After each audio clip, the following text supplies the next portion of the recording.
Hi guys, and welcome to my review for the KZ Symphony. The KZ Symphony is the latest release from KZ, and this time around they're offering us what at least I consider the first true planar hybrid in the market. It uses their 13.2 in-house developed planar driver with a 6mm dynamic driver. I'm not sure if it's a dynamic driver that we've already seen before in other models of their range, but it's a 6mm driver, and they've mounted both drivers in the shell of basically the CCA Rhapsody. It's basically the same shell, obviously with a different faceplate design. Before I continue, I just wanted to say a few words with regards to KZ, and that I can understand that perhaps their handling of certain issues sometimes is not exactly the best. I myself have had some, let's say, fallings with them, namely with the PR3. I had a falling out with them in that they thought that I was a little bit too harsh in my assessment of the PR3. Well, the truth is I bought four sets. The first set was a total mess. The second set was better. The third set was exactly what they basically told us that it was going to be. And the fourth set was a set that I bought recently, which is actually this one here.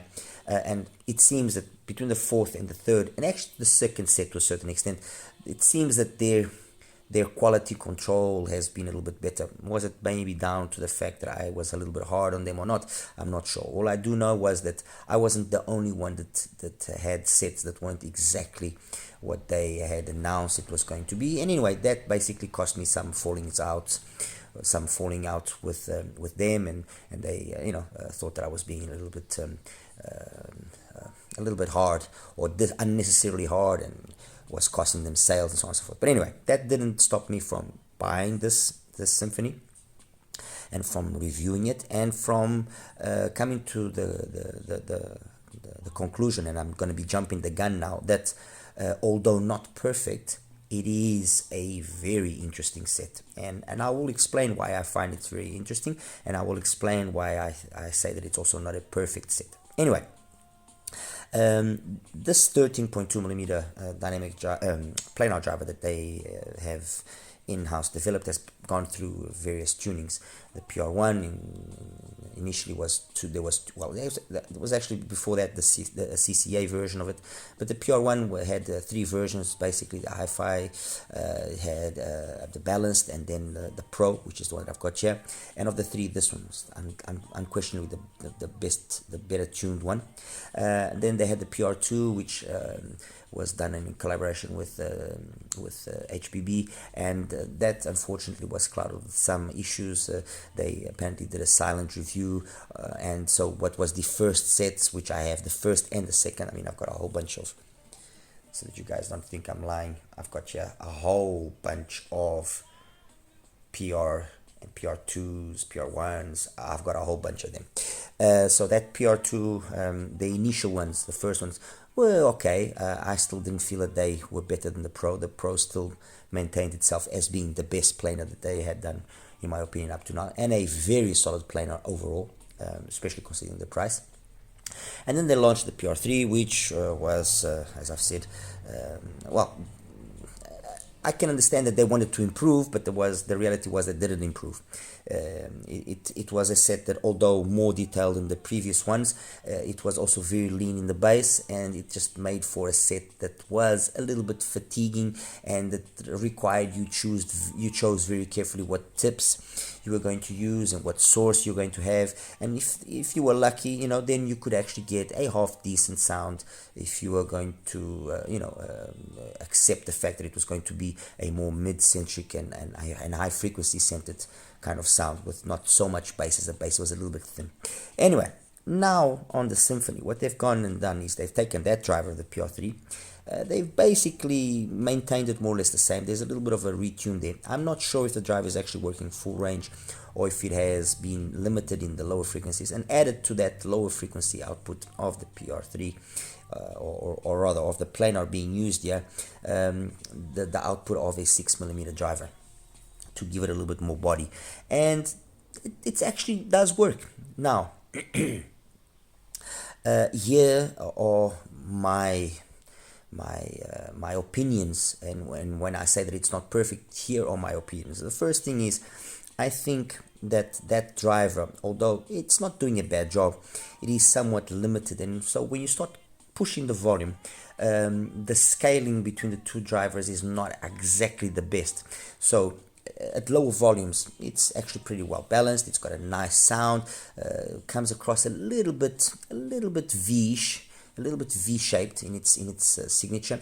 The bass being a 6mm driver, when you see the graph, is not as prominent as it showed itself on the graph, but it's got a nicer bass, at least, than the PR3. It gives that fullness that was missing there on the PR3.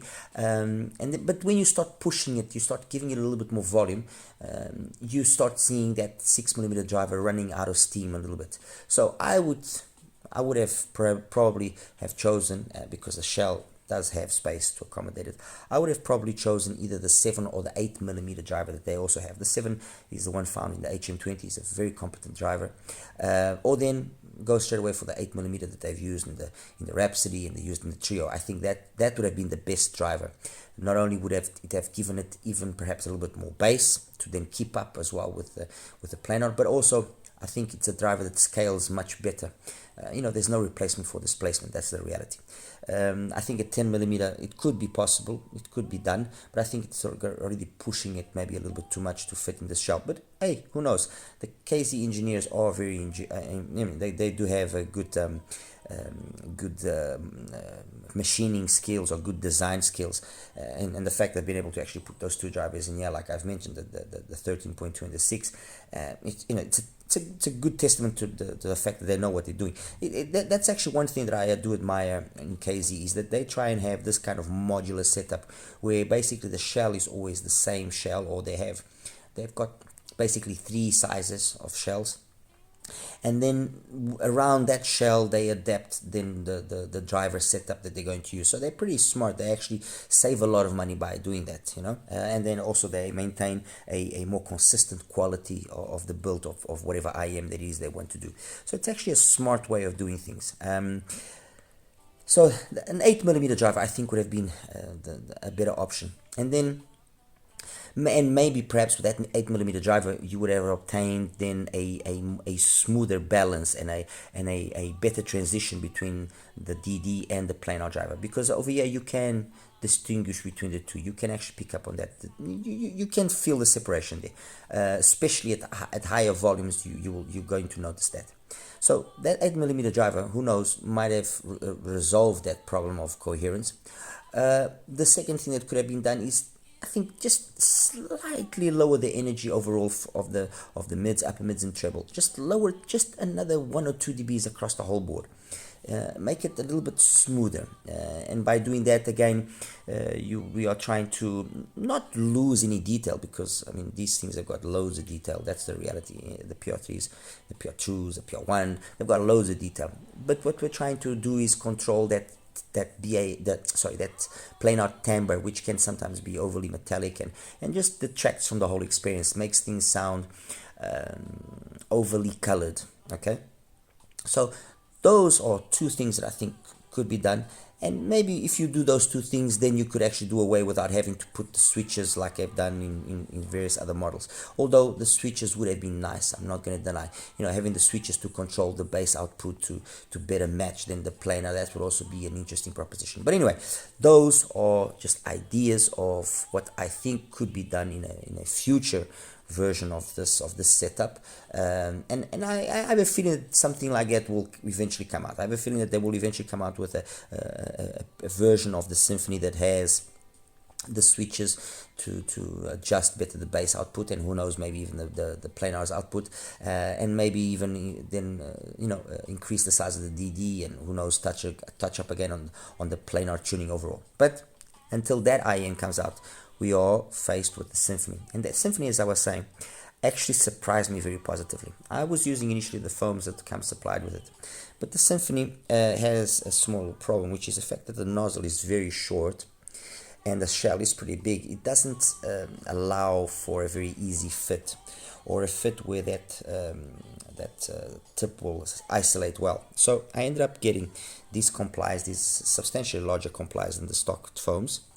Let me see if I can somehow show it to you so you guys can see.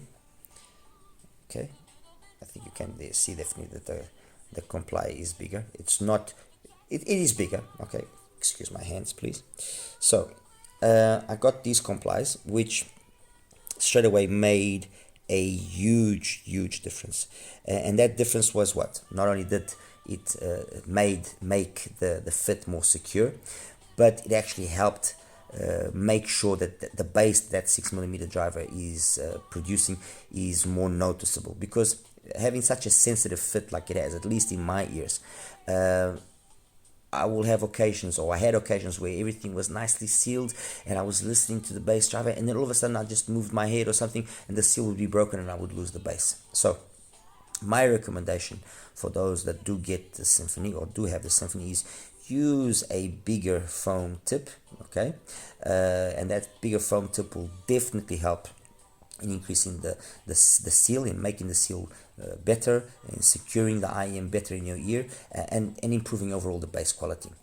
I don't recommend the silicones, because the silicones have a tendency of making it really overly bright, especially at 6, 7, 8K, making it even more brighter by accentuating more those frequencies. So in the case here of the Symphony, I definitely would keep with the foam tips. Now, as for kind of like the overall frequency response and the technicalities, what do I think of the Symphony? Well, again, I was actually quite surprised. The bass, being a 6mm driver, you're not getting it's no bass monster, but it's got that nice DD tonality, that nice timbre associated with it. Obviously, it's not a very quick driver, and I think it's down to the fact that it's a smaller driver, and maybe the quality is obviously according to, the quality of the driver is associated with what is being presented here. So we cannot expect a high quality 6mm driver. So this translates to a bass that can sometimes be just a little bit overly sluggish, not as quick as you would like it to maybe be, not as incisive, not as snappy. And as I mentioned earlier, when you start cranking it up, you notice that the DD runs out of steam. In terms of the mids, they are a little bit unnatural, in the sense that you can feel that things have been not overly, but somewhat pushed. Okay, but the truth is, it actually doesn't sound bad. It sounds quite entertaining. You listen to it nicely. It's got a nice, clean presentation. Male, female vocals come across nice. Instruments as well, for the most. I read no complaints there. The way they are portrayed, guitars, everything, it's actually not bad. In the higher frequency, it's where then, so above, let's say above the 7, 8, 9, 10, above that is when you start noticing that timbre of the planar is evident, and that's why I said earlier it would have been nice if it was just a little bit down, okay, either by tuning it that way, or then adding those switches like I've done countless times in other models, that not only would control the bass but also control the treble output. So as I was saying, in the treble, then things become a little bit just overly energetic. At lower volumes, you don't really notice it. It's actually quite nice, and even up to volumes of about 50%, it's quite good. It's only after that, when you start pushing it, that immediately the jump is very noticeable in terms of, hey, I'm here, hello, and it just makes for a sound or a listening experience that becomes a little bit more premature in its end, because it's just overly, it's just too much. Okay, it's just too much, at least, again, for my ears and for what I usually listen to. Now, the reality is, these are all, I wouldn't say defects, these are all tuning aspects that must be taken into account on an individual basis. So maybe, who knows, if you get this to fit better, the stock foam tips will work fine, and you won't find issues like I was finding, of it being overly bright or overly intense in certain parts of the frequency spectrum. What you're listening to as well will definitely be of importance. and what source you have. I used the FIFIGO, the Q15. I used the full. I used the CDA, the M2. I used the Yuki, and definitely the nicest results I got on the Symphony were with something which was always more on the warmer side of its sound. So Q15 came out on top. And then, the Yuki, the Snowy Night, the CDA, they all came a very close second. With an ESS-based setup, I didn't like it too much in the sense that it became just overly, just too much, too bright. With the RU7, it was also a pleasant presentation with everything coming across in a nice manner. Let's put it that way, in a nice, agreeable manner. Technically, loads and loads of detailed retrieval. Soundstage is pretty decent as well. Got a good sense of depth. Mind you, make sure that you of course are having a correct seal. Otherwise, it just loses that coherence, that balance, that ability to give a nice detailed presentation. Detailed retrieval, like I said, was fine. Timbre and tonality. Look, ultimately, I would say that the timbre and tonality is actually not bad. It's actually quite decent. Only at higher volume levels do you start noticing things getting out of whack and just losing their balance slightly. So compare then to, the PR1 Pro, the PR3, and I've got here the Rhapsody. Compared to the PR1 Pro, the PR1 Pro has got more bass quantity than the Symphony. Has got a more balanced, more balanced coherence across the board of the music, of the frequency range. Although it graphically it sounds like it's got loads of energy in the upper mids and treble, I didn't find it to come across that way. It actually sounded a little bit warmer compared here to the Symphony, and it's basically down to the fact that it's got a nice bass and a nice mid bass impact. That's the reason. Compared to the PR3, the Symphony is just a better outright IEM, period. Why? Because that excessiveness and that focus on the higher frequencies of the PR3 is gone, because now you have a bass driver which is helping out with that. Is it a huge difference? No, it's not a huge difference, but it's a big enough difference for you to notice it. Okay, and if you listen to a lot of music like I do, like R&B and jazz and so on and so forth, one of the songs that I like listening to and I used extensively in this comparison was "Control You" by Movement. Very easy to notice the difference. You know straight away that you're listening to the Symphony and you're not listening to the PR3.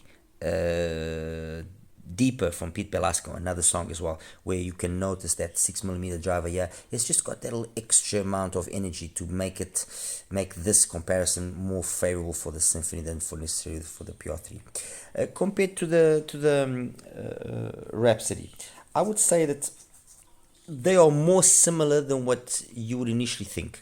The bass on the Rhapsody is a little bit more noticeable, a little bit deeper, cleaner, and more dynamic. And it's an 8mm driver, so it's got to be. So I'm sure that driver there is of a better quality than the one they used here. And then in the mids and upper mids, I would say very balanced until you start pushing the volume. And when you start pushing the volume, you notice a little bit more the BA tonality starting to come out here on the Symphony, while they think not the BA, sorry, the planar tonality, that timbre coming out a little bit more here on the Symphony, while on the Symphony it maintains itself more composed for a longer period of time. In the treble of the Symphony definitely better. So if compared to the PR3, it's an easy one for me to say yes, it's better.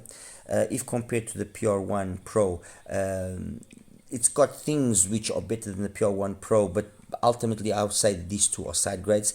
The same thing here for the Rhapsody and the Symphony. I'm not going to say that the Symphony is outright better than the Rhapsody, because it isn't.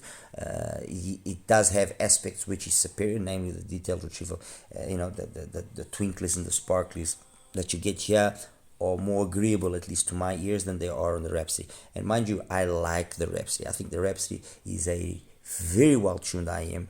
with an amazing price. I mean, you can pick that thing up for $35 right now, and when you consider the amount of, you know, everything, the quality of the shell, the drivers, the switches, this is a good deal. Trust me, this is really a good deal. So there you have it, guys. I'll just recap again.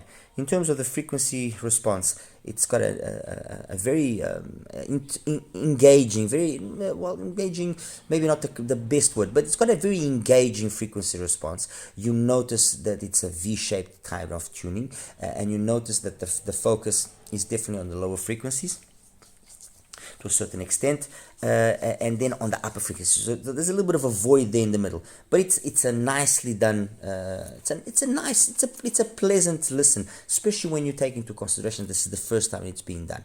Okay.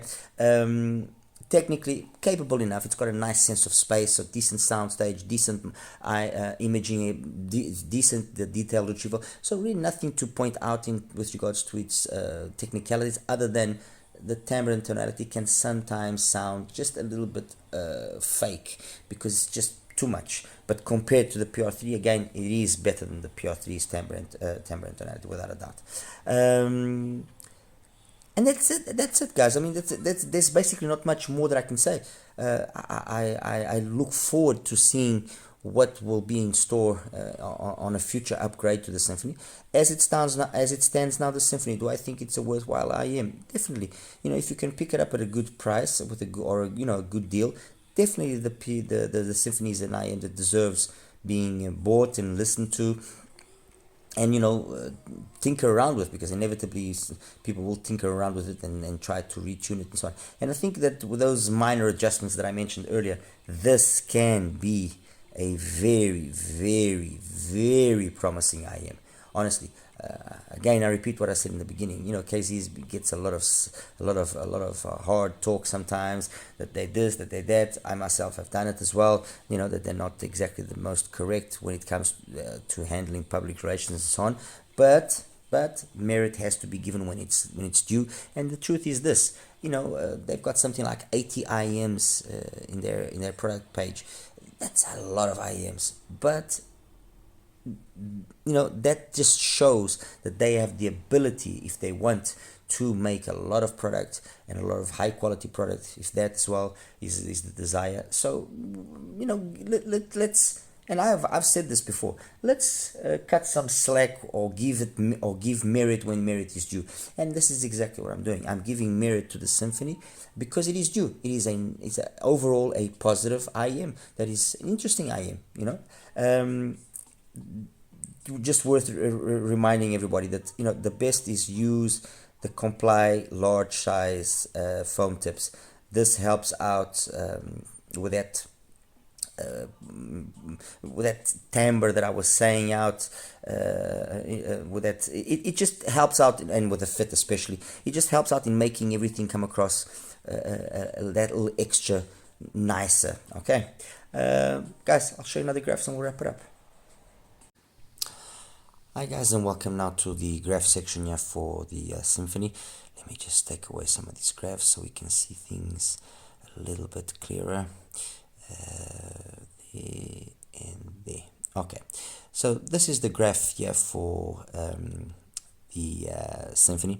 I apologize for this section here, but with the Comply foam tips, and even with the stock foam tips, this for some reason just carries on happening all the time. I just don't know why. If I put the silicones, this goes away, but with the foams, it just happens. But anyway, as you can see, a very prominent bass output that if you didn't know or were not aware that it was a 6mm driver, you would think, oh my god, this is going to have way too much bass. But in reality, no, it's a 6mm driver, so things are more tame. We are talking about a PENON gain of, so let's see, PENON gain of around 11 dBs more or less, but because it's just that area there around 2.5, 2.6, that's got that peak, it's actually not bad. The overall meat of the gain is around 8 dBs, I would say. So it doesn't shout in any way. It's clean, it's bright, it's detailed, but it doesn't shout. Okay. Now, compared with the original PR3, and this is the final version, the original PR3. That didn't sound correct. Compared to the PR3, and this is the final version that I got, you can see that the PR3 seems to have less energy than the Symphony, at least this particular set. But when you're listening to it, because of the fact that it doesn't have nowhere near the same sort of bass of the Symphony, and it's noticeable. I'm not going to say that it's a humongous difference. No, it's not, but it's a very noticeable difference, especially in terms of the mid-bass thickness or mid-bass weight. What happens is the PR3 comes across as a thin sounding IEM, period. I mean, if you look carefully, it's basically flat by 200, but the rest before that is very lean, very relaxed, very chilled. So it's got loads of detail, loads of twinklies and sparkles, but it just becomes fatiguing after a while because it lacks a little bit of this mid-bass energy that the Symphony has. Compared to the PR1 Pro, let me take away the PR3. Compared to the PR1 Pro, in the top, it's kind of very similar.